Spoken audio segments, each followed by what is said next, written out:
අලුත්ම iOS 26.2 update එකේ ඔයා දැනගෙන මේ ඉන්න ඕන ෆීචර්ස් පහ. පළවෙනි දේ තමයි මේ අප්ඩේට් එකෙන් ඔයාගේ iPhone එකේ තියෙන bugs ගොඩාක් ෆික්ස් කරලා තියෙන්නේ.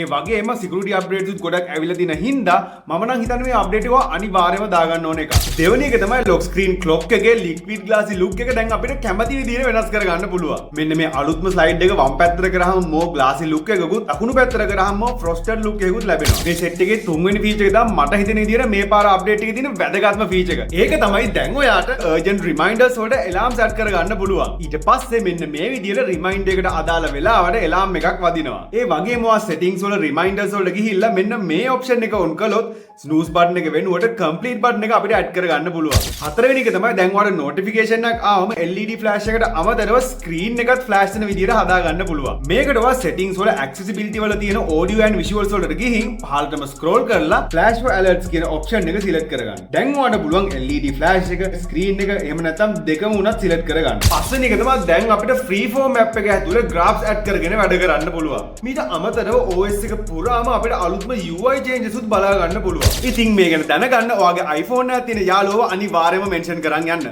තාම මේ වගේ videos බලන්න ආසනම් දැම්ම මා follow කරන්න.